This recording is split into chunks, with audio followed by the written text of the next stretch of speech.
God's righteousness and man.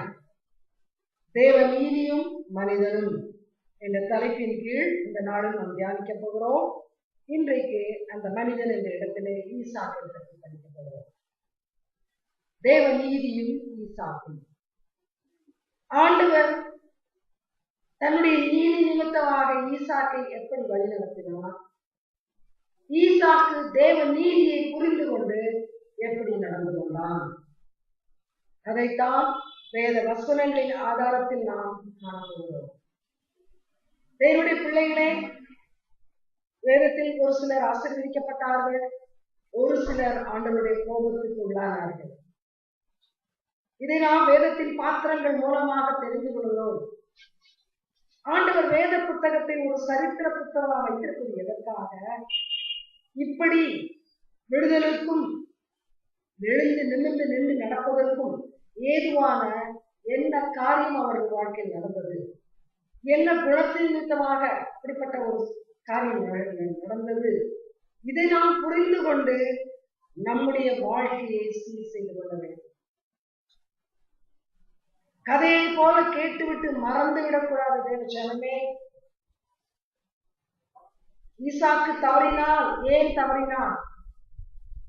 ஆண்டவருடைய சித்தத்துக்கு வெளியே சென்றார், எந்த விதத்தில் சென்றார்? அது ஆண்டவரை பிரியப்படுத்தவில்லை. அப்படியானால் நான் செய்ய வேண்டியது என்ன? அதை உணர வேண்டும். உள்ளத்தை அந்த விதமாக ஆயத்தப்படுத்தி இந்த செய்தியை கேட்போமானால் நிச்சயமாகவே இந்த செய்தி நம்மை தொடும். இதன் மூலமாக ஆவியிலே நாம் பலப்பட முடியும். ஆகினால் பரிசுத்தாவின் ஒத்தாசையை கொண்டு செய்தி வரும் பொழுது பரிசுத்தாவியாருடைய ஒத்தாசையை கொண்டு செய்தியை நாம் கேட்போம், உள்ளத்தில் வாங்கிக் கொள்வோம். மறுபடியுமாக ஆதியாகமம் புத்தகத்தை தெரிந்து கொள்ளுங்கள். ஆதியாகமம் 24வது அதிகாரம் 63வது. ஆதியாகமம் 24:63. Genesis chapter 24 verse 63. ஈசாக்கு சாயங்கால வேளையிலே தியானம் பண்ண வெளியிலே போயிருந்து தன் கண்களை ஏறிட்டு பார்த்த போது ஒட்டகங்கள் வர கண்டான். Praise God. இங்கே ஒரு மனிதனை பாருங்கள், இவர் ஒரு தேவ மனிதர். இன்னைக்கு சாயங்கால வேளையிலே நம்மிலே அதிகமான பேர் எப்படிப்பட்ட காரியங்களை செய்து கொண்டிருக்கிறோம்? சாயங்கால வேலை என்று சொல்லும் பொழுது நாம் என்ன யோசிக்கிறோம்? பகல் பொழுதெல்லாம் வேலை செய்தோம், களைப்பாக இருக்கிறோம், களைப்பாறுவதற்கு அல்லது பொழுதுபோக்குவதற்கு ஏதாவது ஒன்றை தேடலாம். ஒருவேளை அது பிரியமில்லாவிட்டால் எங்கேயாவது போகலாம், யாரோடாவது சம்பாஷிக்கலாம். இதுதான் சாதாரணமாக ஒரு மனிதன் சிந்திக்கிற சிந்தனை. ஆனால் இந்த தேவ மனிதன் சாயங்கால வேளையிலே தியானம் பண்ணினான். இந்த தியானம் பண்ணினான் என்ற வார்த்தையை தவறாக புரிந்து கொள்ளாதீர்கள். இது யோகா அல்ல. அதைத்தான் தமிழிலே இந்த நாட்டிலே தியானம் என்று சொல்லுவோம். அதுக்கும் வேதத்துக்கும் எவ்விதமான சம்பந்தம் கிடையாது. ஏனென்றால் யோகாபியாசம் என்பது மனித சுய முயற்சி. மனிதன் தன் மனதை கட்டுப்படுத்தி அதன் மூலமாக சரீரத்தில் ஏதோ மாற்றத்தை காணலாம் என்று சொல்லுகிறார்கள். ஆனால் வேதம் முற்றிலுமாக அதற்கு எதிர்மாறானது. நம் பரமபிதா நம்மை படைத்தவர் நம்மை கட்டுப்படுத்த வேண்டும். It's God who wants to control us, He should control us. ஆகினால் இந்த தியானத்தை ஆண்டவருக்கு அவன் ஆராதனை செய்ய புறப்பட்டான், ஜெபிக்க புறப்பட்டான். ஒருவேளை அந்த நாட்களிலே பலியிட்டார்கள். ஏதோ ஒன்று, ஒரு ஆவிக்குரிய காரியம். இதன் மூலமா நாம புரிந்து கொள்வது எப்படி என்னவென்றால், ஈசாக்கு தன்னுடைய கடவுளுக்கு எந்த நேரத்தில் மற்றவர்கள் ஓய்வெடுக்கலாம் என்று நினைக்கிறாரோ அந்த நேரத்தை அவருக்கு கொடுத்தான். இவன் வயலிலே விதைத்தான் என்று வேதம் சொல்கிறது. அப்படியானால் இவன் ஒரு சோம்பேறி மனிதன் அல்ல. விவசாயம் செய்தான். அவனுக்கு உலக பிரகாரமான பணி இருந்தது, பொறுப்புகள் இருந்தது. ஆனால் சாயங்கால வேளையிலே ஓய்வெடுக்காமல் தேடினான். ஆண்டவர் எப்பொழுதும் தன்னுடைய நீதியை நாம் தேட வேண்டும் என்று விரும்புகிறார். அவருடைய நீதி என்ன? அவர் நம்மோடு இருப்பது போல் நாம் அவரோடு இருக்க வேண்டும் என்று எதிர்பார்க்கிறார். ஆண்டவர் இயேசு சுவாமியை பூமிக்கு அனுப்பி அவருக்கு ஒரு பெயரை கொடுக்க சொன்னார்.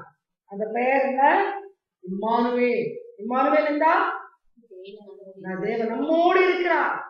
நம்மோடு இருக்கிற தேவன் நாம் அவரோடு இருக்க வேண்டும், அவரோடு சஞ்சரிக்க வேண்டும் என்று விரும்புகிறார். ஏனோக்கு ஆண்டவரோடு கூட சஞ்சரித்துக் கொண்டிருந்தார். Constant contact with God, that is what is walking with God. இதை ஆண்டவர் தேடும் அதிகமாக நம்மிடத்தில் எதிர்பார்க்கிறார். ஆண்டவரோடு நாம் ஐக்கியப்பட்டு ஜீவிக்க வேண்டும். அந்த ஐக்கியம் எப்படி வரும்? விதமாக ஆண்டவருக்கு நாம் களைப்பாயிருக்கிறோம் என்று யோசியாமல் எல்லா நேரத்திலும் முதல் இடத்தை கொடுத்தார். அதை உணர்ந்து கொண்டபடியால் தான் ஈசாக்கு ஆண்டவரை தேடினார். அடுத்து பாருங்கள், ஈசாக்குக்கு ஒரு காரியம் நிச்சயமாக தெரியும். அவருடைய தகப்பனார் அவருடைய வேலைக்காரர்களில் முதன்மையான ஒருவரை அழைத்து, நீ என்னுடைய தகப்பனுடைய ஊருக்கு போ, அங்கே போய் என்னுடைய மகனுக்கு ஒரு நல்ல மணமகளை தேர்ந்தெடுத்து கொண்டு வா என்று அப்பா அனுப்பியிருந்தார். அவன் அதை குறித்து சிந்தித்துக் கொண்டு உட்கார்ந்திருக்கவில்லை. கவனியுங்கள், ஒரு பெரிய எதிர்பார்ப்போடு இதோ சீக்கிரமாக என்னுடைய மனவாட்டி வரப்போகிறாள், எனக்காக ஒரு பெண்ணை என் வீட்டில் வேலை செய்கிற ஒரு மனிதன் தெரிந்தெடுத்து கொண்டு வரப்போகிறான் என்று சொல்லி அந்த உற்சாகத்திலே தன்னை மறந்து விடவில்லை. ஆண்டவருக்கு முதலிடம் கொடுத்தான். முதலாவது தேவனுடைய ராஜ்யத்தையும் முதலாவது தேவனுடைய நீதியையும் தேடுங்கள். தேவனுடைய பிள்ளைகளை கர்த்தர் அதை விரும்புகிறார். ஆண்டவர் அதை விரும்புகிறார். இன்றைக்கு ஆண்டவர் என்ன செய்து கொண்டிருக்கிறார் என்று யோசிக்கிறீர்கள்? அவர் முதலாவது மனிதனுக்கான காரியங்களை செய்து கொண்டிருக்கிறார். ஆண்டவர் தான் படைத்த பூமியில் உள்ள மற்ற எல்லா காரியங்களையும் அழிக்க போகிறார். வேதம் தெளிவாக சொல்லுகிறது, பூமியை வானத்தை சுருட்டி போட போகிறாராம். புதிய வானம் புதிய பூமி. He is not going to preserve anything. Only one thing is going to preserve is man. மனிதனை மாத்திரம்தான் காப்பாற்றி தன்னுடைய சிருஷ்டிப்பில் அவனை முதன்மைப்படுத்தி அவனை தன்னோடு வைத்துக் கொள்வதற்காகத்தான் ஆண்டவர் ஆயத்தங்களை செய்து கொண்டிருக்கிறார். இயேசு சுவாமி தன்னுடைய சீஷருக்கு சொல்லும் பொழுது, உங்களுக்கு ஒரு இடத்தை ஆயத்தப்படுத்த போகிறேன், பூமியிலே என் பணியை முடித்து விட்டேன், பரலோகத்தில் பிதாவோடு கூட மகிழ்ச்சியோடு நேரத்தை கழிக்கப் போகிறேன் என்று சொல்லவில்லை. அவர் அதை செய்து கொண்டு இருக்கவில்லை. புதிய ஏற்பாட்டு ஆதாரங்களோடு பார்ப்போமானால் மனிதனுக்காக செபித்துக் கொண்டிருக்கிறார். இந்த பூமியிலே பாவங்கள் பெருகிக் கொண்டிருக்கிற வேளையிலே நமக்காக அவர் ஜெபித்துக் கொண்டிருக்கிறார். நமக்காக எல்லா காரியங்களையும் அருமையாக ஆயத்தப்படுத்திக் கொண்டிருக்கிறார். பிதா தனக்கு கட்டளை எப்பொழுது கொடுப்பாரோ பூமிக்கு வந்து மனிதனை அழைத்து செல்லலாம் என்று காத்து கொண்டிருக்கிறார். ஆகையால் centre of God's will is man. மனிதனை முதன்மைப்படுத்தி தேவன் ஆயத்தங்களை செய்து கொண்டிருக்கும் பொழுது இன்றைக்கு நமக்கும் என்ன சொல்கிறார்? என் நீதியை முதலாவது உன் உலக காரியங்களிலே உன் நேரத்தையும் காலத்தையும் கவனத்தையும் செலவு செய்து என் நீதியை விட்டுவிடாதே. அவர் நீதி என்ன சொல்கிறது? நான் உனக்கு முதலிடம் கொடுத்திருக்கிறேன், நான் உனக்காக கரிசனையோடு செயல்படுகிறேன், நீயும் எனக்கு உன் வாழ்வில் முதல் இடத்தை கொடு. கவனியுங்கள், ஒருவேளை நீங்கள் மற்ற விதமான நம்பிக்கையில் இருப்பீர்களானால் உங்களுக்கு இது சற்று வித்தியாசமாக காணப்படும். ஏனென்றால் தேவையில் தான் கடவுளை தேடுகிற ஒரு கலாச்சாரம் நமது கலாச்சாரம், அல்லது ஒரு பண்டிகை நாளில் மாத்திரம் கடவுளை தேடுகிறது நமது கலாச்சாரம். பூஜை செய்து விட்டோம், மறந்து விட்டோம். பூஜை செய்யும் பொழுது, அப்படிப்பட்ட ஆராதனைகளை செய்யும் பொழுது மிக பய பக்தியோடு தாழ விழுந்து பணிந்து செய்கிறோம். அது நம்முடைய கலாச்சாரம். ஆனால் கடவுள் நம்ம வாழ்க்கையிலே மாற்றத்தை கொண்டு வருவதற்கு, நம்முடைய வாழ்க்கையை ஆளுகை செய்வதற்கு விடுவதில்லை. ஆண்டவர் என்ற வார்த்தை ஆளுகை செய்கிறவர் என்ற கருத்தையுடையது. ஆங்கிலத்தில் சொல்லுவோமானால் Lord, the one who lords over everything, the one who controls, one who guides and leads, that's Lord. ஆனால் அப்படி இல்லாமல் ஆண்டவருடைய ஆளுகை செய்ய நாம் விடுவதில்லை. உமக்கு இன்றைக்கு ஞாயிற்றுக்கிழமை காலையிலே ஆராதனை நாம் செய்து விட்டோம், இதோடு முடிந்துவிடும். அதற்கு பிற்பாடு இன்னொரு வேலை ஆராதனை செய்கிற வேலைத்தான் கடவுளை தேடுவோம், கடவுளுடைய நீதியை தேடுவோம். ஆகையினால் தான் நம்மோடு கூட ஆண்டவர் சொல்லிக் கொண்டிருக்கிறார், உன்னுடைய தொழுகையை அல்ல, உன்னை நான் நேசிக்கிறேன். More than your worship, I want you. More than your adoration, I want you. You be with me. அந்த கவனிங்கள், நாம் செய்வது ஒன்றும் அவரை பிரியப்படுத்தாது. நாம் அவரோடு கூட இணைந்து வாழுவது அவரை பிரியப்படுத்தும், அவரை மகிமைப்படுத்தும். ஆகினால் ஒரு கிறிஸ்தவன் யார்? தேவ நீதியை உணர்ந்து கொண்டு அவரோடு ஐக்கியப்பட்டு அவரை வாழ்க்கையை மையமாக வைத்து அவர் சொல் கேட்டு வாழுகிறார். தெளிவாக புரிந்து கொள்ளுங்கள். அடுத்து ஆதியாகமம் 24வது அதிகாரம் 67வது வசனம்.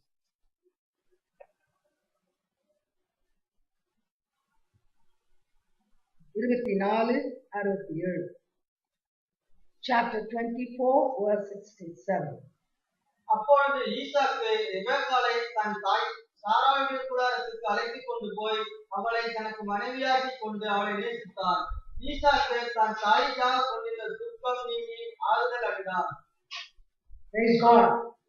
கவனிங்கள், ஒரு உண்மையான ஒழுங்கான திருமண வாழ்க்கை எப்படி இருக்க வேண்டும் என்பதை மிக சுருக்கமாக இந்த ஒரு வசனம் சொல்லுகிறது. ஆண்டவர் கவனிங்கள், எல்லா சிருஷ்டிப்பை காட்டிலும் மனிதனுக்கு அதிக முக்கியத்துவம் கொடுத்தார் என்று சொன்னேன்.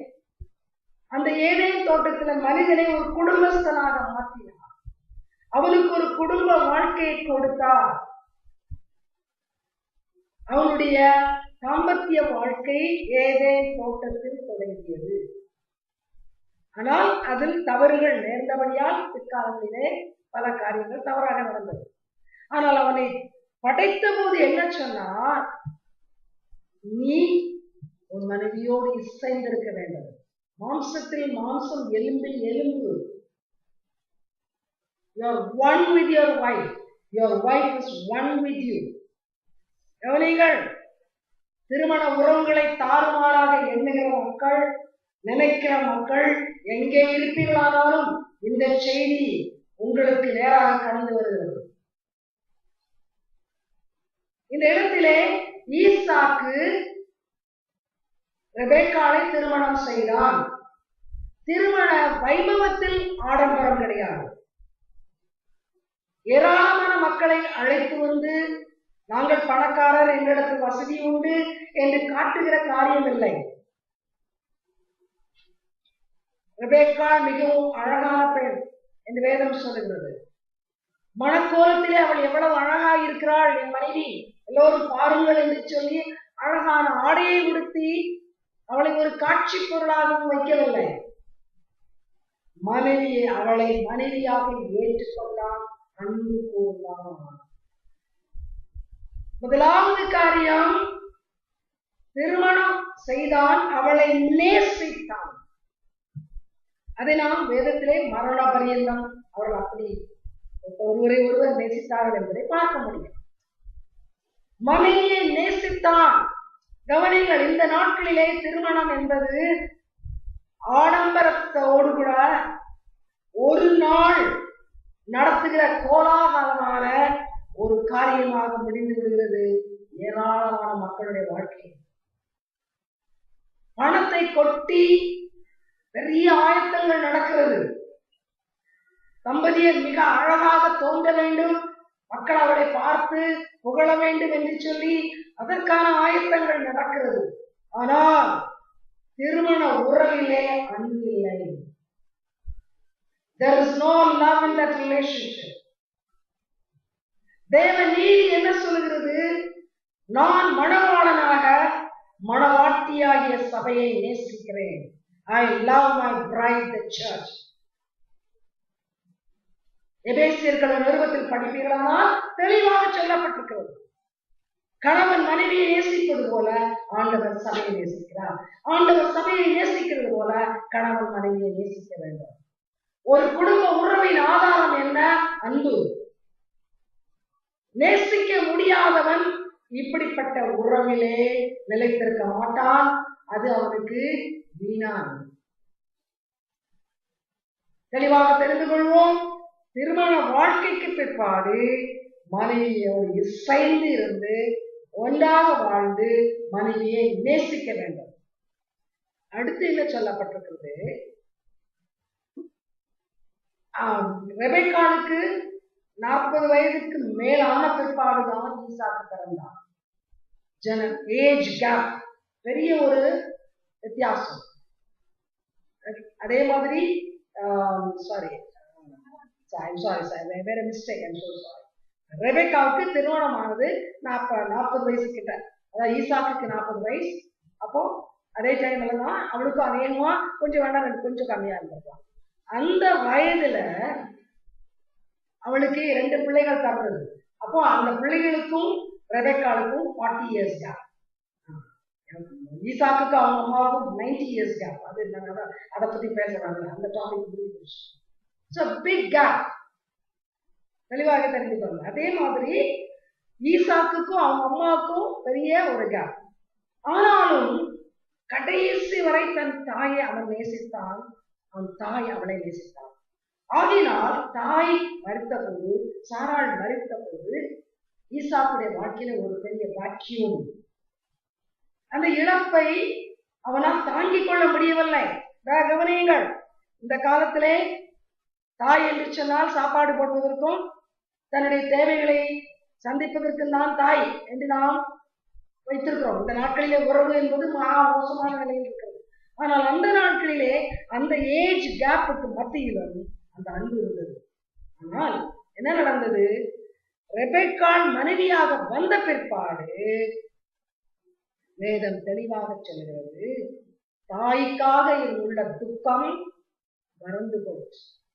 அந்த துக்கம் இப்பொழுது இல்லை. இப்பொழுது அவனுடைய கவனம் யாரிடத்தில் வந்தது? ரெபெக்காள். கவனியுங்கள், திருமணத்தை மிக மிக சாதாரணமாக நினைக்கிற கணவன்மாருக்கு இது ஒரு பெரிய செய்தி. தாயுடைய ஸ்தானத்தில் மனைவி வந்து ஆறுதல் கொடுக்கிறாள், ஆதரவு கொடுக்கிறாள், அன்பு கொடுக்கிறாள். அதற்கு பிற்பாடு இங்கே தாய் உயிரோடு இருக்கவில்லை. ஆனால் உயிரோடு இருந்தாலும் தாய் கனத்துக்குரியவர்கள், ஒருவேளை அவர்களுக்கு உதவியும் செய்ய வேண்டும். ஆனால் வாழ்க்கையிலே சந்தோஷத்தை கொடுத்து நிறைவை கொடுக்கிறவள் மனைவிதான். இது வேதத்துக்கு அடுத்த காரியம். The husband cleaves to the wife, not to the mother. இன்றைக்கு அநேக ஆண்கள் என்ன செய்கிறார்கள்? திருமணத்துக்கு பிற்பாடும் ஃபர்ஸ்ட் பிளேஸ் மதருக்கு. That's not biblical. வேதம் அதை ஏற்றுக்கொள்ளவே கொள்ளாது. ஆண்டவர் படைத்த போது அப்படி படைக்கவும் இல்லை. எந்த நாளிலே திருமணம் செய்கிறாயோ, இருக்கிற எல்லா இளைஞர்களுக்கும் இந்த பாடம் தெளிவாக புரிய வேண்டும். வேதம் சொல்கிறது, உன் மனைவியை நேசி. Love your wife. Respect your parents. Yes. Honor them, respect them, support them. But love your wife. மனைவியை நேசித்து மனைவியோடு இசைந்து ஒன்றாக மரணம் பிரிக்கும் வரையிலே வாழ வேண்டும். இது தேவ நீதி. இந்த நீதி அவன் புரிந்து கொண்டிருந்தான். நீதியை புரிந்து கொண்டபடியால்தான் ஆண்டவர் எனக்கு தந்த இந்த மனைவியை நான் நேசிப்பேன். இனிமேல் என் தாயை பற்றி பேசி துக்கம் கொண்டாட மாட்டேன். என்னுடைய தாயினுடைய இடத்தில் இவள் வந்திருக்கிறாள். இப்பொழுது இவளுக்கு நான் பாசம் நேசம் கொடுக்க வேண்டும். என்னுடைய my whole concentration will be on my wife. புரிகிறதா? இதை தெளிவாக நாம் புரிந்து கொள்வோமானால் கிறிஸ்தவ விவாகங்களிலே விவாக ரத்து என்று ஒன்று நடக்காது. மகா மோசமான கேவலமான ஒரு காரியம் விவாக ரத்து. அடுத்தது ஹோமோசெக்சுவல் அண்ட் லெஸ்பியன் மேரேஜஸ். ஆணை திருமணம் செய்வதும் பெண்ணை திருமணம் செய்வதும் சத்திய வேதத்துக்கு புறம்பான காரியங்கள். அது அருவருப்பான காரியங்கள். அது பிசாசு இன்ட்ரோடியூஸ் பண்ண காரியங்கள். திருமணம் செய்தால் மரண பரியந்தம் மனைவியை நேசித்து நிலைப்பது. திருமணம் என்பது ஒரு ஆணும் ஒரு பெண்ணும் மாத்திரம் செய்யக்கூடிய ஒரு காரியம். இது பரலோகத்தால் கனப்படுத்தப்பட்ட ஒரு உறவு. எக்காரணத்தை கொண்டு ஒரு ஆணை திருமணம் செய்வதையும் பெண்ணை திருமணம் செய்வதையும் வேதம் அனுமதிக்காது. வேதத்தை உருவாக்கின தேவன் அனுமதிக்க மாட்டார். கடவுளுக்கு விரோதமாக சட்டங்களை கொண்டு வரலாம். கடவுளுக்கு விரோதமாக நாம் திட்டங்களை தீட்டலாம். நாள் ஒன்று வரும், அன்றைக்கு தேவனை எதிர்த்து நிற்பார். தெளிவாக தெரிந்து கொள்ளுங்கள். எதையோ மனிதன் மாற்றிவிட்டான், அரசாங்கம் அதை ஏற்றுக்கொள்கிறது என்று சொல்லி இன்னைக்கு அநேக மேலை நாட்டார் சர்வசாதாரணமாக இந்த அருவருப்பான காரியங்களை செய்து கொண்டிருக்கிறார்கள். ஆனால் தேவநீதி என்ன சொல்கிறது? ஒரு ஆண் ஒரு பெண். கவனிங்கள், ஒரு ஆணுக்கு ஒரு பெண். ஆண்டவர் ஆதாமிடத்திலே இந்த ஏவாளை வைத்துக்கொள், இப்பொழுது கொஞ்ச நாள் கழிச்ச பிறகு அவ பழசாயிடுவா, I'll give you one more சொன்னாரா? சொல்லவில்லை. இதையும் தெரிந்து கொள்ளுங்கள். இரண்டாவது விவாகம் பண்ணுவது அல்லது மறைமுகமாக ஒரு குடும்பம் நடத்துவது, இதெல்லாம் சமுதாயத்திலே பிசாசின் மூலமாக நடக்கிற காரியங்கள். ஆண்டவர் உங்களிடத்தில் என்ன எதிர்பார்க்கிறார்? விவாகத்திலே தூய்மையாகிறது. எபிரேயர் நிருபத்திலே பவுல் சொல்கிறார், விவாக மஞ்சம் தூய்மையாக இருக்க வேண்டாம். Don't bring anybody there, only your wife. தெளிவாக தெரிந்து கொள்வோம். அதை நிறைவேற்றுவோமானால் நாம் தேவ நீதியை நிறைவேற்றுவோம். அப்படி இல்லாமல் மனம் போன்று வாழ்க்கை வாழலாம். என் சரீரம் என்ன சொல்கிறதோ அதை நான் செய்வேன் என்றால் உனக்கும் கிறிஸ்துவுக்கும் சம்பந்தம் இல்லை. ஒருவேளை இந்த சமுதாயத்தில் பிசாசானவன் ஏற்றுக்கொள்வான், முடிவிலே நரகத்துக்கும் கொண்டு போவான்.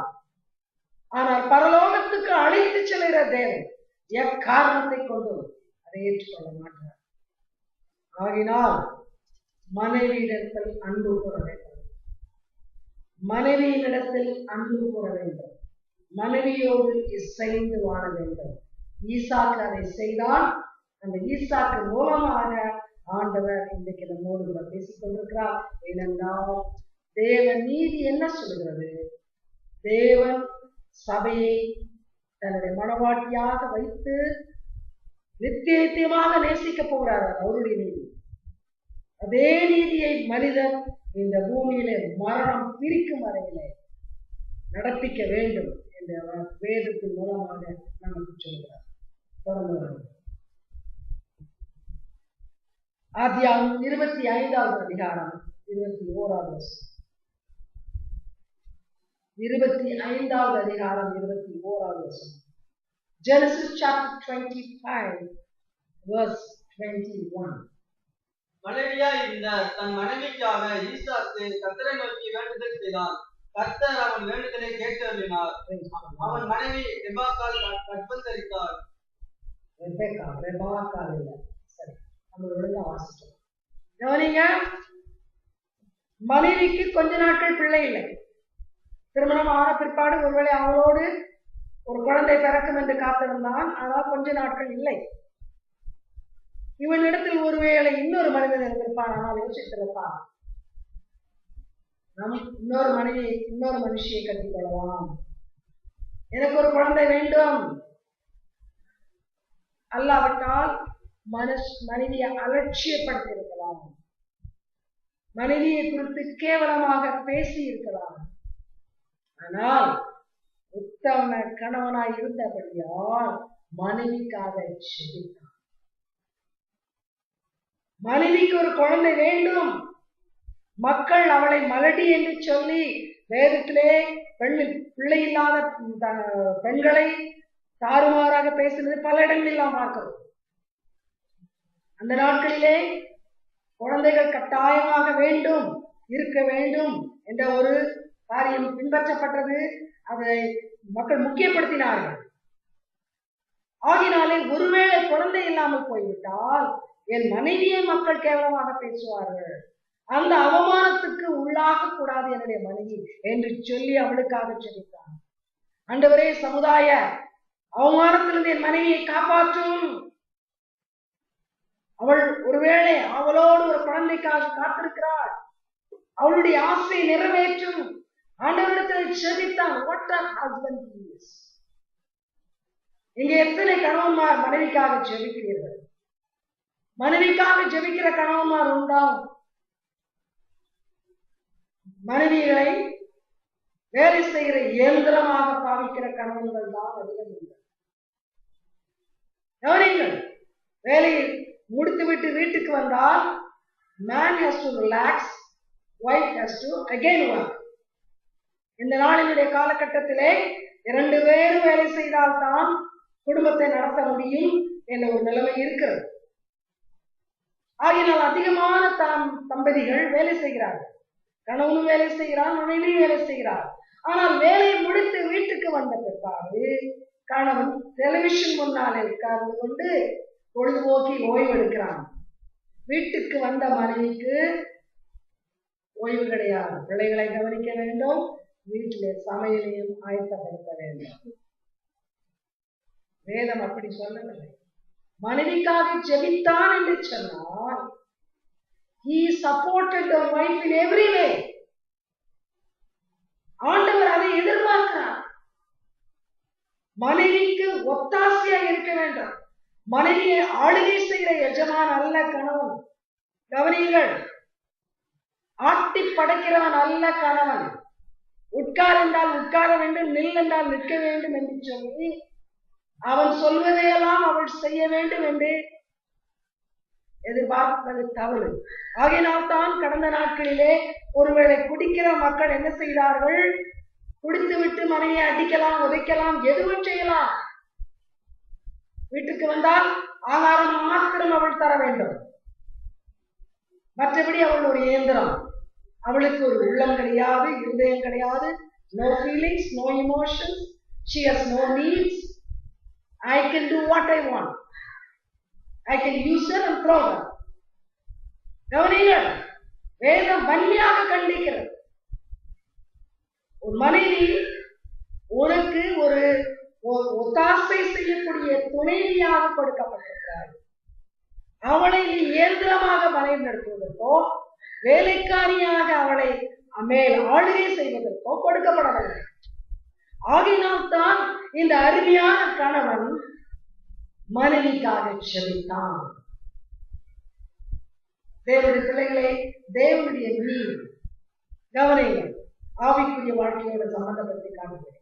ஆண்டவர் ஆவிக்குரிய மணவாளன் ஒவ்வொரு மணவாட்டிக்கும் பரலோகத்தில் என்ன செய்து கொண்டிருக்கிறார்? ஜெபித்துக் கொண்டிருக்கிறார். நீங்களும் நானும் ஆவியிலே வளர வேண்டும், பாவம் செய்யக்கூடாது, வழி தவறி நரகத்துக்கு போய்விடக்கூடாது என்று நமக்காக பரிசுத்த ஆவியானவரும் ஜெபித்துக் கொண்டிருக்கிறார், இயேசுவானவரும் ஜெபித்துக் கொண்டிருக்கிறார். ரோமர் 8ஆம் அதிகாரத்தை படித்து பாருங்கள். 2 பேரும் ஜெபிக்கிறார்கள் என்று அதில் இருக்கிறது. அந்த ஒரே அதிகாரம். ஜெபிக்க வேண்டியது பூரணமாக இமோஷனல் அண்ட் பிசிக்கல் சப்போர்ட். சரீர பிரகாரமாக, உணர்ச்சி வசமாக, உணர்ச்சியின் பிரகாரமாக கூட மனைவிக்கு ஒத்தாசையாக இருப்பது ஒரு கணவனுடைய கடமை. எப்படி ஆண்டவர் சபையாகிய மணவாட்டியை நேசித்து போஷித்து சபைக்காக ஜெபிக்கிறாரோ, அதே போல் கணவன் மனைவியை நேசித்து போஷித்து மனைவிக்காக ஜெபிக்க வேண்டுமே அல்லாமல் மனைவியை ஒரு இயந்திரமாக பாவிக்க கூடாது. அது தேவ நீதிக்கு புறம்பானது.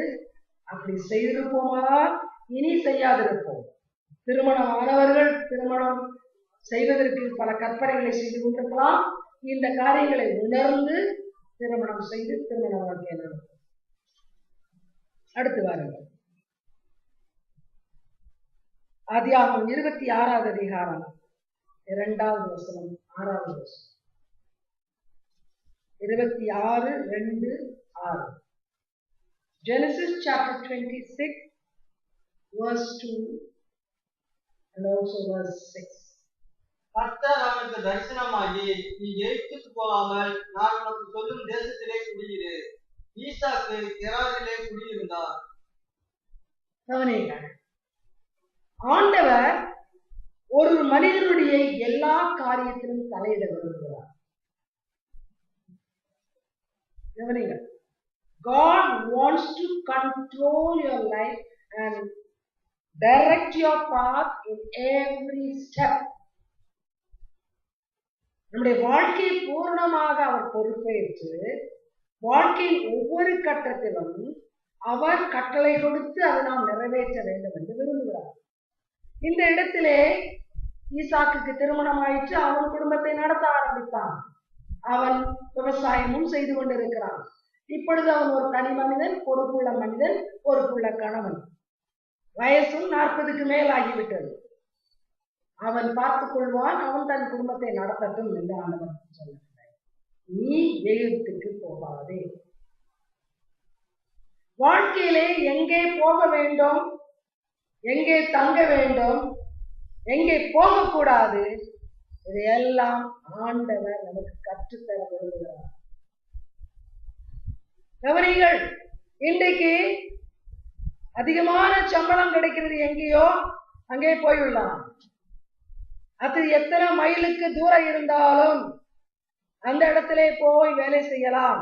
கவனிங்கள், அநேக கிறிஸ்தவ ஊழியர்கள் இதை ஏற்றுக்கொள்ள மாட்டார்கள், என்னை கிரிட்டிசைஸ் பண்ணுவார்கள். எனக்கு அதை பற்றி கவலை கிடையாது.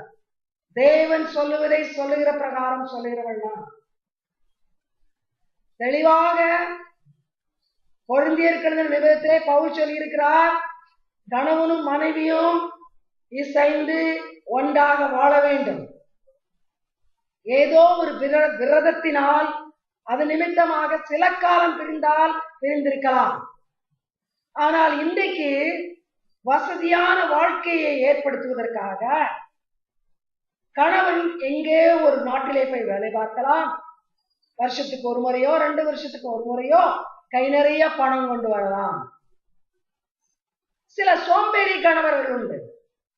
அவர்கள் என்ன யோசிக்கிறார்கள், என் மனைவியை வெளிநாட்டுக்கு அனுப்பினால் அவள் நிறைய சம்பாதித்துக் கொண்டு வருவாள், ஆகினால் வெளிநாட்டுக்கு போய் சம்பாதிக்கக்கூடிய தகுதி உள்ளவளை திருமணம் செய்ய வேண்டும். அப்படியானால் நான் வீட்டிலே இருக்கலாம், அவள் போய் சம்பாதித்துக் கொண்டு வருவாள். வேதம் அப்படி சொல்லவில்லை. உன் விருப்பப்படி நீ எங்கேயும் போகலாம், எங்கேயும் இருக்கலாம். வேதம் சொல்லவில்லை. ஆபிரகாமின் சொல்லும் பொழுது நீ போ என்று சொல்லும் பொழுது சாராளை விட்டு செல் என்று சொல்லவில்லை. சாராள் இங்கே இருக்கட்டும் நீ போ என்று சொல்லவில்லை. 2 பேரும் போனார்கள். கவனியுங்கள், பண ஆசை பிடித்த சமுதாயத்திலே பணத்துக்காக மனிதன் எதையும் செய்து கொண்டிருக்கிறான். இது நிமித்தமாகத்தான் இன்றைக்கு பிள்ளைகள் திசை தெரியாமல் ஓடிக்கொண்டிருக்கிறார்கள். ஒரு தனி பெண்ணோ ஒரு ஆணோ வீட்டிலே குழந்தைகளை முழுமையாக கவனிக்க முடியாதபடிக்கு பல போராட்டங்கள், பணம் ஏராளம் வருகிறது. Don't make money your master, please. Money is not everything in your life. பணம் தான் எல்லாம் என்று யோசிக்காதிருங்கள். பணத்திற்காக எங்கேயும் குடும்பத்தை விட்டு போய் சம்பாதிக்கலாம். அப்போ அவ்வப்பொழுது அவர் உயிரோடு இருக்கிறார்களா இல்லையா என்று பார்த்துவிட்டு போகலாம். இல்லை, எகிப்துக்கு போகாதே, டோன்ட் கோ. ஆண்டவர் எங்கே போக வேண்டும், எங்கே வாழ வேண்டும், எப்படி வாழ வேண்டும் என்று கற்றுத்தர விரும்புகிறார். He wants to interfere in your everyday life. He wants to be part and parcel of your life. வாழ்விலே அவர் எல்லாமாக இருக்க விரும்புகிறார். வேதம் சொல்கிறது 6வது வசனத்திலே அவன் கேராரிலே குடியிருந்தான். அவன் கேரார் என்ற இடத்திலே குடியிருப்பது ஆண்டவருடைய சித்தமாக இருந்தது. ஆகையினால் ஆண்டவர் அதை அனுமதித்தார். அந்த இடத்திலே ஆண்டவர் அவனோடு இருந்தார். இதுக்கு பிற்பாடு வாசிக்கிற காரியங்கள்லாம் பார்ப்போம். கவனியுங்கள், வாட் இஸ் காட்ஸ் ரைச்சியஸ்னஸ்? இன்னைக்கு தேவ நீதியை பொருந்து கொள்ளாததுனால்தான் சமுதாயத்தில் தாறுமாறான காரியங்கள். God's righteousness says, I want to control your life. I want to lead your life. I want to go before you. I want to instruct you as to what to do, what not to do, how to live, how not to live. நான் உன் வாழ்க்கையை பூரணமாக பொருட்படுத்தி உன்னை வழிநடத்த விரும்புகிறேன். ஆகையினால் தான் சங்கீதத்தில் சொல்லி இருக்கிறது, நான் உண்மையில் என் கண்ணை வைத்து உனக்கு ஆலோசனை சொல்லுவேன். உனக்கு பணத்தை பார்த்த உடனே வெளிநாட்டு பயணம் வேண்டாம். பணத்தை பார்த்தவுடன் அங்கும் அங்கும் குதிக்கிறது வேண்டாம். உன் மனைவியோடு இசைந்திருந்து கிடைத்த சம்பளத்தில் திருப்தியாக குடும்பத்தை நடத்தி ஒன்றாக பரிசுத்தமாக வாழ்ந்து தேவனுடைய ராஜ்யத்திற்குள் சேர வேண்டும். That's a perfect family life. நான் ஒன்று சொல்கிறேன், என்னுடைய அனுபவத்தில பணத்தினால் ஒரு குடும்பமும் சந்தோஷமா இருந்தது நான் பார்த்ததே கிடையாது. எவ்வளோ பேரை நான் பார்க்கிறேன், ஏராளம் பணம், வீடுகள், பெரிய பெரிய வீடுகள். உள்ளே போய் பார்த்தால்தான் உங்களுக்கு தெரியும் அங்கே என்ன இருக்குது. பணம் மகிழ்ச்சி கொடுக்காது. பணம் கூட 2 காரை தரும், 4 பங்களாக்களை தரும். வெளிநாட்டு பொருட்களை வீட்டிலே நிரப்பி வைக்க தகுதியை உண்டாக்கும். ஆனால் உன் வாழ்விலே சந்தோஷத்தை கொடுப்பவர் ஆண்டவர் மாத்திரம்தான். ஒரு குடும்ப வாழ்க்கையை மகிழ்ச்சியாய் வைப்பது ஆண்டவர் மாத்திரம்தான். அதற்கு பணம் இருக்க வேண்டும் என்ற அவசியம் இல்லை. போதுமான பணம், தேவைக்கு ஏற்ற பணம், மனரம்யமாக இருக்க கற்றுக்கொண்டு போதுமில்ல மனதுடனே கூடிய தேவபக்தியோடு வாழ்ந்தால் அதுவே ஆதாயம். ஆகினால் தேவனுடைய பிள்ளைகளே, தேவ நீதி நம்முடைய வாழ்க்கையில் ஒவ்வொரு பகுதியிலும் நம்மை கட்டுப்படுத்த விரும்புகிறது. ஒப்புக் கொடுப்போமா? தொடங்குவார்கள். ஆதியாகமம் 26வது அதிகாரம் 7வது 26:7. Genesis chapter 26 verse 7. அவ்விடத்து மனிதர்கள் அவன் மனைவியை குறித்து விசாரித்த போது, இவள் என் சகோதரி என்றார். ரெபெக்காள் பார்வைக்கு அளவுள்ளவளானபடியால் அவ்விடத்து மனிதர்கள் அவள் நிமித்தம் தன்னை கொள்வார்கள் என்று எண்ணி அவளை தன் மனைவி என்று சொல்ல பயந்தார். கவனிங்கள், இந்த இடத்துல ஒரு செல்ஃபிஷ்னஸ் வந்திருக்கிறது, ஒரு சுயநலம். இதே சுயநலம் தான் ஆபிரகாமுடைய வாழ்க்கையிலும் பார்க்கிறோம். ஏன் சகோதரி என்று சொல்ல வேண்டும்? மனைவி நிமித்தமா என்னை கொண்டு வருவார். கவனிங்கள், மனைவியை கொண்டு போய் என்ன பண்ணாலும் பரவாயில்லை, மனைவியை எப்படி பண்ணினாலும் பரவாயில்லை, என்னை கொண்டு விடக்கூடாது. I should be safe. தகப்பன் செய்த அதே தவறை இவரும் செய்கிறார். இது நமக்கு ஒரு எச்சரிக்கை. இந்த ஈசாக்கு குடும்ப வாழ்க்கையிலே நல்லவன், உண்மை. ரெபெக்காளை நேசித்தான், அவளை காட்டிக் கொடுக்க விரும்பவில்லை. ஆனால் என்ன யோசித்து விட்டான்? என்னை காப்பாற்றுவதற்காக, என் உயிரை காப்பாற்றுவதற்காக இவளை மனைவி என்று சொல்ல வேண்டாம்.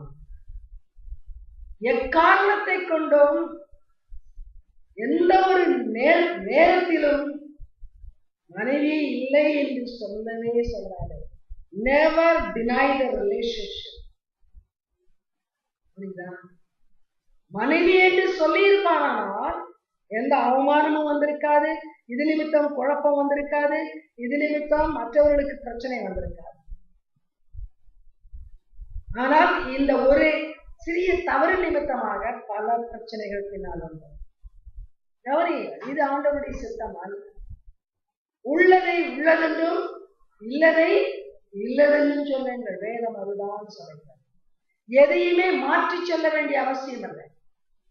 ஒருவேளை ஆபிரகாமுடைய வாழ்க்கையிலே சகோதரி என்று சொன்னது ஓரளவு பொருத்தம்தான். சகோதரி உறவில் இருந்தவளைத்தான் அவன் திருமணம் செய்தான். ஆனால் இங்கே அப்படி அல்ல. இது கசன் மேரேஜ். சோ இது எப்படி சகோதரி என்று சொல்வதற்கு ஏது இல்லை, தவறு. ஆகினால் ஆண்டவர் இன்றைக்கு நமக்கும் சொல்லுகிறார், எந்த ஒரு காரணத்தை கொண்டும் உறவிலே ஒரு மாற்றத்தை ஏதோ ஒரு குறிப்பிட்ட காரணத்துக்காக கூட மாற்றுவதற்கு நமக்கு அதிகாரம் கிடையாது. அப்படி செய்வோமானால் அதனுடைய விளைவை சந்திக்க நேரம். ஆண்டவர் ஈசாக்கை ரிஜெக்ட் பண்ணவில்லை. அவன் செய்த தவறு நிமித்தமாக அவனை தூக்கி போடவில்லை. அது அவருடைய நீதி, விட்டுக் கொடுக்கிற நீதி, பொறுமையோடு மனிதனை ஏற்றுக்கொள்கிற நீதி. ஆனால் அவன் செய்த தவற்றுக்காக அவன் தண்டனையும் அனுபவித்தான். புரிகிறதா? தேவனுடைய பிள்ளைகளை, குடும்ப வாழ்க்கையிலே ஒரு பெரிய தவறு செய்தான். அந்த தவறு நிமித்தமாக என்ன விளைவு வந்தது என்பதை நாம் அறிகிறபடியால் நாம் இப்படிப்பட்ட சின்ன சின்ன தப்புகளை செய்யக்கூடாது. Your wife is your wife no matter where you are. மனைவி எங்க இருந்தாலும் மனைவி, எப்பொழுதும் மனைவி தான். அதே மாதிரி கணவனும் எல்லா விதத்திலும், எல்லா நேரத்திலும், எல்லா அந்தஸ்திலும் கணவன் தான். சில நேரத்திலே நாம் அந்தஸ்தில பெரியவர்களாக இருந்தால் கணவனை தாழ்வாக நினைக்கிறோம். அப்படியெல்லாம் செய்வது ஆண்டவருக்கு பிரியமில்லாத காரியம். வெளியிடத்து போகும்போது என் கணவன் பெரியாள் சொல்லி இன்ட்ரோடியூஸ் பண்ணும். ஒருவேளை கணவன் சின்ன பதவியில் இருந்தால் அவரை இக்னோர் பண்ண வேண்டும். அவரை ஏற்றுக்கொள்ள மாட்டார். There should be perfect union, perfect love. குடும்ப வாழ்க்கையை பற்றி அழகாக ஆண்டவர் இன்றைக்கு நமக்கு கற்றுத் தருகிறார். அது அவருடைய நீதியின் ஒரு பகுதி. அருமையான தேவனுடைய பிள்ளைகளை, ஒருவேளை நாம் கொஞ்சம் பேராக இங்கே இருந்தாலும் இந்த தாம்பத்திய உறவு, குடும்ப வாழ்க்கை என்பதனுடைய ஆழமான நோக்கத்தையும் ஆண்டவர் இதற்கென்று நியமித்திருக்கிற சட்ட திட்டங்களையும் உணர்ந்து செயல்படுவோமானால் இன்றைக்கு இருக்கிற சமுதாயத்திலே நம்மை பார்த்து அநேகர் கற்றுக்கொள்வார்கள். நம்மை பார்த்து அநேகர் விவாகரத்துக்கு போவது எவ்வளவு தவறு என்பதை புரிந்து கொள்வார்கள். நம்முடைய குடும்பத்தின் ஐக்கியத்தின் உறவையும் பார்த்து அநேகர் திருந்துவார்கள். இதை நீங்கள் சொல்ல வேண்டாம், நீங்கள் யாருக்கும் பறைசாற்ற வேண்டாம். உங்களை பார்க்கிறவர்கள் அதை கற்றுக்கொள்வார்கள். அது நிமித்தமாக நீங்கள் சொல்லாமலேயே ஒரு சிலரை காப்பாற்றி விடுவீர்கள். You can do that. You can impact families. ஆகையினால் வேதத்துக்கு அடுத்தபடி குடும்ப வாழ்க்கையை நடத்துவதற்கு நம்மை பூரணமாக ஒப்புக் கொடுப்போம். அனாவசியமாக நம்முடைய விருப்பப்படி இங்கும் அங்கு ஓடாமல் ஆண்டவர் எங்கே இருக்க சொல்கிறாரோ, எந்த இடத்தில் பணிபுரிய சொல்கிறாரோ, எந்த இடத்துல வீட்டை அமைத்து குடும்பத்தை நடத்த சொல்கிறாரோ அந்த இடத்தில் ஆண்டவருடைய கட்டளைப்படி அமர்ந்திருப்போமானால் நம்முடைய வாழ்க்கை நல்ல வெற்றியுள்ள வாழ்க்கையா இருக்கும். It may not be successful, but you will have a victorious life. அடுத்து வாருங்க. ஆதியாகமம் 26ஆம் அதிகாரம் 12ஆம் வசனம். 26:12. Genesis 26 verse 12. ஈசாக்கு அந்த தேசத்தில் விதை விதைத்தான். கர்த்தர் அவனை ஆசீர்வதித்ததினால் அந்த வருஷத்தில் 100 மடங்கு பலன் அடைந்தான். Praise God. கவனிங்கள், ஆண்டவருடைய வார்த்தைக்கு கீழ்ப்படிந்து அங்கே இருந்தவர்களால் தேவ நீதி என்ன செய்கிறது? தேவ நீதி என்ன? You obey, I bless. நல்லா கவனிங்க. Obedience and blessing is go together. ஈசாக்கு கீழ்ப்படிந்தான். எகிப்திலே ஒருவேளை செழிப்பு இருக்கலாம். அநேகர் பஞ்சகாலங்களிலே எகிப்துக்கு ஓடுவார்கள். ஏனென்றால் எகிப்திலே நைல் நதி என்ற ஒரு நதி, வற்றாத நதி. ஆகினால் அங்கே நல்ல செழிப்பு இருக்கிறது. ஆகினால் அந்த செழிப்பை அனுபவிக்க ஓடுகிறார்கள். ஆனால் இந்த நாளிலே பார்த்தீங்கன்னா அந்த நைல் நதி கூட நம்ம பாலாறு மாதிரி மாறிவிட்டது. தண்ணி இல்ல, குப்பைதான் இருக்குது. சரி, அது முடிவு காலத்துக்கு அறிகுறி. ஆனா ஆண்டவர் சொல்லுகிறார், உலக பிரகாரமான செழிப்பை பார்த்து நீ அங்கே போகாதபடியால், எகிப்தில போனால் நன்றாக சாப்பிடலாம், வசதியாக வாழலாம் என்று சொல்லி அதை பார்த்து நீ ஓடாதபடியினால் இந்த கேராரிலே நீ இருக்கிற இந்த பூமியிலே, ஒருவேளை விளைச்சலிலே அதிக பலனை கொடுக்காத இந்த பூமியிலே நான் உன் விளைச்சலை ஆசீர்வதிப்பேன், 100 மடங்கு பெற்றுப்பாள். கவனியுங்கள், நிலம் நிலத்தில் உள்ள எல்லா காரியங்களும், நிலத்துக்கு அடியில் உள்ள எல்லாமே தேவனுடைய கட்டுப்பாட்டுக்குள்ள இருக்கு.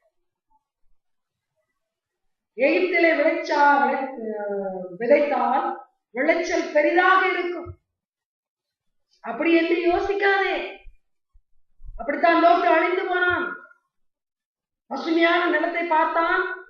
நான் போகிறேன் சோதோமுக்கும் கொமோராவுக்கும், ஏனென்றால் நல்ல நீர்ப்பாய்ச்சலான பிரதேசம், ஆடு மாடுகளுக்கு புல்லும் நல்ல தீவனமும் கிடைக்கிற பிரதேசம் என்று போனான். அந்த பிரதேசமே இல்லாமல் போய்விட்டது, அக்கினிக்கு இரையாயிற்று. அப்படி போகாதே. நீ இருக்கிற இடத்தில் இருக்கிற பலத்தோடு இருக்கிற வசதியை வைத்து எதை செய்ய முடியுமோ அதை செய். கர்த்தர் அதை ஆசீர்வதிப்பாரானால் 100 மடங்கு பலனை நீ அனுபவிப்பார்.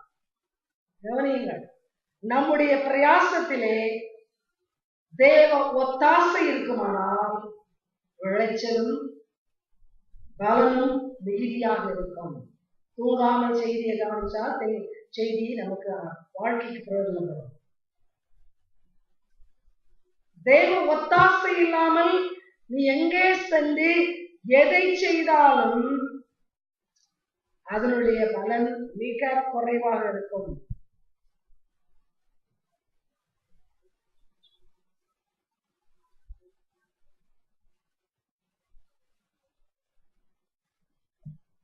ஆண்டவர் நமக்கு தெளிவாக பேசிக் கொண்டிருக்கிறார், நம்மோடு கூட பேசிக் கொண்டிருக்கிறார்.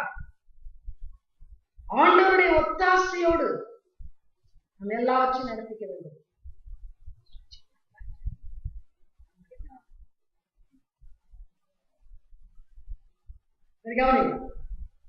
ஆண்டவருடைய ஒத்தாசையோடு கர்த்தர் காட்டுகிற வழியிலே, கர்த்தர் சொல்லுகிற பிரகாரமாக, அது உங்கள் பிசினஸா இருக்கலாம், அல்லது ஒருவேளை இன்னைக்கு பாருங்கள், இந்த ஐடி ப்ரொஃபஷன் என்ற இதுல எங்க சம்பளம் அதிகம் கிடைக்குதோ அவங்க போடுவாங்க. அந்த காலத்துல நாங்கெல்லாம் வேலை செய்து ரிட்டையர் ஆனோம். இனி வர காலத்துல யாரும் ரிட்டையர் ஆக மாட்டாங்க. ஏன்னா அடுத்த இடத்துல சம்பளம் ஜாஸ்தி, உடனே இதுல இருந்து அதுல குதிக்கும். அங்க 3 வருஷம் வேலை பார்த்த உடனே அங்க இருந்து இன்னொரு இடம் குதிக்கிறது. எதுக்கு குதிக்கிறது? அதிகமான சம்பளத்துக்கு. பணம் தான் ஆட்டி படைக்கிறது. படித்தவனையும் சரி, படியாதவனையும், ஆண்டவராய் இயேசுவை அறிந்தவனையும் சரி, அறியாதவனையும் சரி. கடந்த வாரத்திலே நான் ஒரு ஊழியக்காரர், சென்னையில உள்ள ஒரு ஊழியக்காரனை கொஞ்சம் நல்ல எண்ணம் வைத்திருந்தேன். நிறைய பேர் பண ஆசை பிடித்தாகிறார்கள், இது அவ்வளவு மோசம் இல்லை என்று யோசித்தேன். அது ஒரு சிலருக்கு நான் சொல்லவும் சொன்னேன். ஆனால் தற்செயலாக ஆண்டவர் அவருடைய பத்திரிகையை நான் பார்க்க, அந்த குறிப்பிட்ட பத்திரிகை வந்தால் நான் அதை திறந்து கூட பார்க்க கிடையாது. ஆனால் அன்றைக்கு ஏனோ தெரியாது, 1-2 பேஜ் திறந்து பார்த்தேன். பார்த்த உடனேயே எங்கள் ஆலயம் நிரம்பி வழிந்து கொண்டிருக்கிறது, 1 கோடிக்கு ஒரு ஆலயம் கட்டி கொண்டிருக்கிறோம், உங்களுடைய விதையுங்கள். இன்னைக்கு நான் எதை சொல்கிறேன் என்றால், நம்மளுடைய ஆலயத்துக்கு, நம்முடைய ஆராதனைக்கு இடம் கொள்ளாத அளவுக்கு ஜனங்கள் வந்தால் அவர்களுடைய நன்மையை கருதி பக்கத்தில் இருக்கிற சபைக்கு போங்கள், அதைத்தான் சொல்ல வேண்டும். இந்த பட்டணத்தில் ஏராளமான சபை இருக்குது, நீங்கள் ஏதோ ஒரு சபையில் போய் ஆண்டவருடைய வசனத்தை கேளுங்கள். அதற்காக கட்டிடத்தை இடித்து போட்டு அதனுடைய பக்கத்துல இன்னொரு 1 கோடிக்கு ஒரு கட்டடம் கட்ட வேண்டிய அவசியம் இல்லை. எல்லா ஆடுகளும் நம்முடைய மந்தையில் இருக்க வேண்டிய அவசியம் இல்லை. அவர்களுக்கு தேவை இயேசு. நமக்கு சபையினுடைய மெம்பர்ஸ் தேவையில்லை, அந்த மெம்பர்ஸுக்கு தேவை இயேசு. இயேசுவை அறிகிற எந்த இடத்துக்கும் நம்ம அனுப்பலாம். அவர்கள் எங்கேயே போய் ஆராதிக்கட்டும், அவர்கள் இயேசுவை அறிய வேண்டும், நல்ல செய்திகளை கேட்க வேண்டும். புரிகிறதா? இது நான் தவறான ஒரு கான்டெக்ஸ்ட்ல சொல்றேன் நினைக்காதீங்க. இல்லை, ஆண்டவர் நம்முடைய எல்லா காரியத்தையும் அவர் பொறுப்பெடுப்பார். நாம பெரிய ஆலயத்தை கட்டுவோம், பெரிய காங்கிரிகேஷனை கொண்டு வருவோம், ஒன்றும் சாதிக்க முடியும். அப்படி பண்ணுகிறவர்கள் எல்லாரும் ஆத்துமாக்களை நரகத்துக்கு அனுப்பி கொண்டிருக்கிறார்கள். தப்பித்தவர் யாராவது ஊழியர் செய்ய மனம் வைத்திருக்கிறார்கள், உங்கள் ஆலயத்தை விரிவாக்காதவர்கள் மக்களை கிறிஸ்துவுக்குள் வழிநடத்துவதற்கான விரிவான திட்டங்களை அதிகமாக ஜெபியுங்கள், அவர்களோடு வேதத்தை கற்றுக் கொடுங்கள். என்னென்ன செய்ய முடியுமோ ஆத்துமாக்கள் கிறிஸ்துவுக்கு நெருங்கி வர வேண்டும். அதுதான் நம்முடைய நோக்கமாக இருக்க வேண்டும். அப்படி நோக்கத்தோடு இருந்தோமானால் ஆண்டவர் 100 மடங்கு ஆசீர்வதிப்பார். எந்த ஒரு தொழிலானாலும், ஊழியமானாலும், அல்லது நம்முடைய உத்தியோகமானாலும், பிசினஸ் ஆனாலும் ஆசீர்வதிக்கிறவர் ஆண்டவர். அவர் கையில் ஒப்பு கொடுப்போம். ஆசீர்வாதத்தை தேடி எங்கும் செல்லப்படும். தேடி செல்லும் பொழுது அந்த இடம் நமக்கு நன்றாக தோன்றும். அந்த இடத்தில் கர்த்தர் இருக்க மாட்டார். அந்த இடத்தில் கர்த்தர் இருக்க மாட்டார். ஆகினால் கர்த்தர் சொன்னால் அன்றி நம்முடைய விருப்பப்படி எங்கும் போக வேண்டாம். இருக்கிற இடத்தில் தேவனுக்கு பிரியமாக இருந்தோம். கர்த்தர் 100 மடங்கு பலனை தருவார். அதற்கு அப்புறம் பாருங்கள், இன்னும் அழகான ஒரு காரியம். ஜெனசிஸ் 26:29, அதிகாரம் 26:21.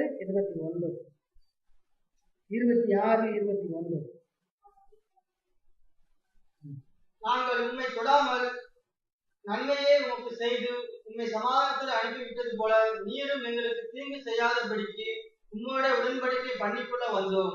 நீர் கர்த்தரால் ஆசீர்வதிக்கப்பட்டவராமே என்றார்கள். நீர் கர்த்தரால் ஆசீர்வதிக்கப்பட்டவராமே. கவனிங்கள், ஒரு அந்நிய மனிதன், அந்த கேரார் என்ற பிரதேசத்தில் உள்ள ஒரு ராஜாவும் அவருடைய மக்களும் கர்த்தரால் ஆசீர்வதிக்கப்பட்டவர் என்று சொன்னால், நாங்கள் பார்க்கிறோம் கர்த்தர் உங்களை ஆசீர்வதிக்கிறார் என்ற அர்த்தம். நீர் ஆசீர்வதிக்கப்பட்டவராமே என்றால் அநேக சொல்ல கேட்கிறோம், நாங்களும் பார்க்கிறோம். புரிகிறதா? எங்களிடத்துல சொல்லுகிறவர்கள் எல்லாம் இதோ ஒரு அந்நிய தேசத்தான் இங்கே குடியிருக்கிறான், நாம் விதைக்கிறோம், அங்கே விளைச்சல் இல்லை. ஆனால் அவன் விதைக்கிறான் 100 மடங்கு விளைச்சல். நாங்கள் துறவுகளை, கிணறுகளை தோண்டுகிறோம், தண்ணீர் இல்லை. ஆனால் அவன் தோண்டுகிறான், உடனே தண்ணீர் வருகிறது. இப்படியாக மற்றவர்கள் அநேக சொல்லுகிறார்கள். அதையும் கேட்டான் ராஜா, தானும் பார்க்கிறான். அருமையான தேவனுடைய பிள்ளைகளை, நம்மிடத்தில் மற்றவர்கள் நாம் ஆண்டவரால் ஆசீர்வதிக்கப்பட்டவர்கள் என்று சொல்லுவதை ஆண்டவர் கேட்க வருகிறார். தேவன் நீதி, வைராக்கியம் உள்ள நீதி. இதை புரிந்து கொள்ள முடியாத ஒரு உதாரணத்தை ஆவியானவர் சொல்கிறார். அதை நான் சொல்றேன். ஒரு குழந்தையை பள்ளிக்கூடத்தில் சேர்த்திருக்கிறீர்கள். அப்ப நீங்க என்ன எதிர்பார்ப்பீர்கள்? அநேகர் உங்களிடத்திலே உங்கள் நன்றாக படிக்கிறாள் என்று சொன்னால் எவ்வளவு நன்றாக இருக்கும் என்று யோசிப்பீர்கள். மார்க் ஷீட்ல நீங்க மார்க் பார்ப்பீங்க. ஆனா அதே டீச்சர்கிட்ட போய் டீச்சர் சொல்லுங்க, பையன் ரொம்ப நல்லா படிக்கிறான், மற்ற டீச்சர்கள் ரொம்ப நல்லா படிக்கிறான், கிளாஸ்மேட்ஸ் உங்க மகன் ரொம்ப கட்டிக்காரன் அப்படின்னு சொல்லும்போது ஒரு 10 பேர் சொன்னா அது கேட்கறதுக்கு உங்களுக்கு எவ்வளவு சந்தோஷமா இருக்கும். அதே போலதான் ஆண்டவர், நீர் கர்த்தரால் ஆசீர்வதிக்கப்பட்டவராமே என்று அந்நியர்கள் சொல்வதை ஆண்டவர் விரும்புகிறார். கவனியுங்கள், நம்முடைய ஆண்டவரை நீங்கள் புரிந்து கொண்டீர்களோ கொள்ளவில்லையோ, ஆனால் புரிந்து கொண்ட நான் சொல்கிறேன், அவர் வைராக்கிய வாஞ்சோடு நம்ம நேசிக்க வேண்டும். அது அவருடைய நீதி. நம்மை யாராயிலும் அவருடையவள், நீ ஆண்டவருடைய பிள்ளை போல இருக்கிறாயே, நீ ஆண்டவரால் ஆசீர்வதிக்கப்பட்டவள் போல் இருக்கிறாயே, அவருடைய காரியங்களை நீ இவ்வளவு நன்றாக செய்கிறாய், நிச்சயமா அவர் உன்னோடு இருக்கிறார் அப்படி சொன்னால் ஆண்டவருக்கு எவ்வளவு சந்தோஷம் தெரியுமா? நம்மை குறித்த நல்ல காரியங்களை கேள்விப்படுவதிலே ஆண்டவர் மிகவும் வாஞ்சியுள்ளவராய் இருக்கிறார். அது அவருடைய நீதி. அதற்கேற்றபடி நாம் நடக்க வேண்டும். இன்னைக்கு அநேக கிறிஸ்தவ சபைகளிலே உள்ளே புகுந்தால் உன்னோடு கூட பிசாசு இருக்கிறதா கேள்விப்பட்டேன் என்று தான் சொல்ல வேண்டும். நீ உன்னுடைய குடும்பத்தாரும் செய்கிற காரியங்களை பார்க்கும் பொழுது உன்னோடு கூட சாத்தான் தான் இருந்து கொண்டிருக்கிறான், உன்னை சாத்தான் தான் நடத்தி கொண்டு இருக்கிறான். அப்படித்தான் சொல்லக்கூடிய ஒரு மகா கேவலமான நிலைமை. அருமையான தேவனுடைய பிள்ளைகளே, நம்மை வைராக்கியத்தோடு நேசிக்கிற தேவன் எவ்வளவாக நம்மால் இழிவுபடுத்தப்படுகிறது உணர்ந்திருக்கிறோமா? ஆட்சியோடு நேசிக்கிற தேவன், வைராக்கியத்தோடு நேசிக்கிற தேவன். நம்மை பார்க்கிறவர்கள் மற்றவர்கள் சொல்ல வேண்டும், இது ஆண்டவருடைய பிள்ளை.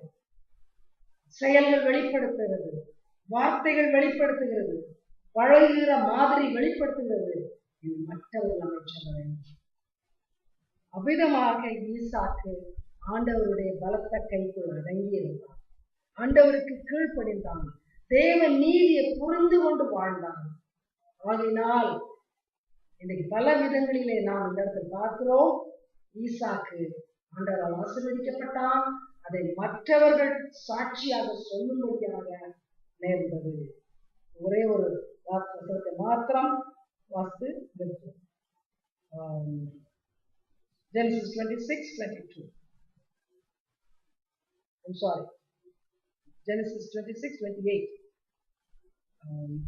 ஆதியாகமம் 26:28. 26:28. அதுக்கு அவர்கள், நிச்சயமாய் கர்த்தர் உம்மோடே கூட இருக்கிறார் என்று கண்டோம். ஆகையால் எங்களுக்கும் உமக்கும் ஒரு ஆணை ஏற்பாடு உண்டாக வேண்டும் என்று நாங்கள் நிர்ணயம் பண்ணினோம்.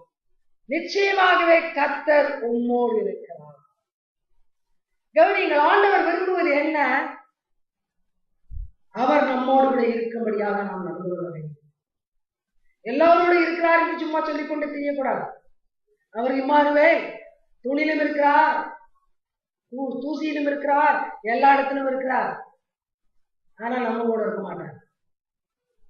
அவருக்கு பிரியமாக வாழ்ந்தால் மாத்திரம்தான் ஆண்டவர் நம்மோடு கூட இருப்பார்.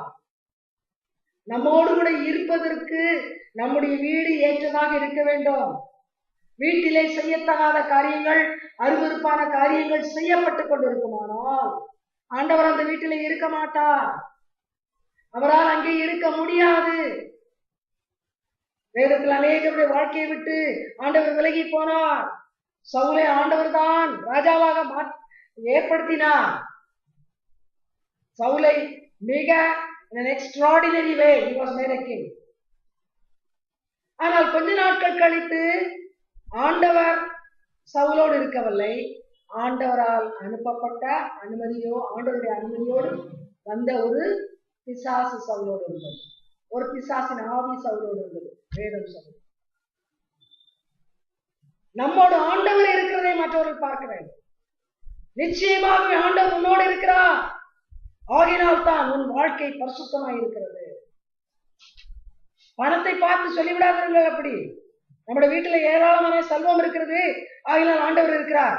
ஏராளமான செல்வத்தை ஆண்டவர் கொடுப்பதில்லை, சாத்தான் அள்ளி அள்ளி தருவான். அவனுக்கு முன்பாக வணங்கினால் எல்லாவற்றையும் தருவேன் என்று யாரை பார்த்து சொன்னான்? இயேசுவையே பார்த்து சொன்னான். இயேசுவிடத்தில் என்ன சொன்னான்? என்னை வணங்கினால் இந்த பூமியையும் பூமியில் உள்ள எல்லாவற்றையும் உமக்கு தருவேன். ஆகையினால பணத்தை கொடுப்பவர் ஆண்டவர் என்று தவறாக யோசித்துக் கொண்டார்கள். இன்னைக்கு நிறைய கிறிஸ்தவர்கள் கூட சொல்லுவாங்க, நான் ஆண்டவரோட இயேசு பிள்ளையா மாறினேன், ஒரே ஆசீர்வாதம் தான். அப்படி அல்ல, அது தவறான ஒரு கணிப்பு. ஆண்டவர் நாமோடு இருந்தால் நம்முடைய கையின் பிரயாசங்களை ஆசீர்வதிப்பார்.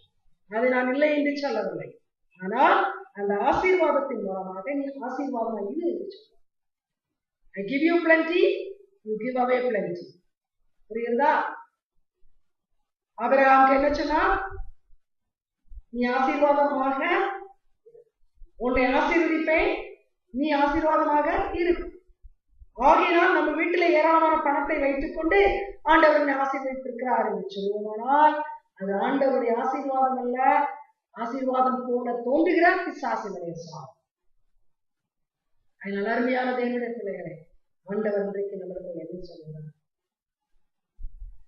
என் நீதியின் வலது கரத்தினால் உன்னை நான் தாங்க அஞ்சோடு. என் நீதியின் வலது கரம், நீ அதற்குள் அடங்கியிரு. என்னுடைய நீதியை புரிந்து கொள். எப்படியாக ஈசாக்கு, ஆபிரகாம், இந்த பரிசுத்தவான்கள் என் நீதியை புரிந்து கொண்டு தன்னுடைய வாழ்க்கையை அமைத்து வாழ்ந்தார்களோ, அப்படியாக நீயும் என் நீதியை புரிந்து கொண்டு உன் வாழ்க்கையில் என்னென்ன மாற்றங்கள் கொண்டு வர வேண்டுமோ அதை கொண்டு வருவதற்காக என்னிடத்தில் விண்ணப்பி ஜெபம் செய். நான் உன்னை பலப்படுத்துவேன். நான் உன்னை பலப்படுத்தி உனக்கு சகாயம் செய்வேன். நீதி வலது கரத்தினால் தாங்குவேன் ஆண்டவர் சொல்லுகிறார். ஆகையால் அருமையான தேவனுடைய பிள்ளைகளை, நாம் செய்ய வேண்டியது ஒன்றே ஒன்று, ஆண்டவரிடத்தில் பூரணமாக சரணடைவோம். நம்மை ஒப்பு கொடுப்போம். டோட்டல் சரண்டர், முழுமையாக. ஆண்டவரே, நான் உங்களுடைய நீதியின் வலதுகரத்தினால் நடத்தப்பட வேண்டும். உங்களுடைய நீதி எனக்கு ஆடையாக இருக்க வேண்டும். நீர் என்னை முழுமையாக ஆட்கொண்டு என்னை நடக்கும். உலகம் உண்மை என்னில் காணும். நான் உம்மிலே வாழ்ந்து உமக்காக என்னால் முடிந்ததை செய்ய. அப்படி நாம் சொல்ல வேண்டும் என்று ஆண்டவர் எதிர்பார்க்கிறார். அப்படி நாம் சொல்லுவோமானால் ஆண்டவரை நாம்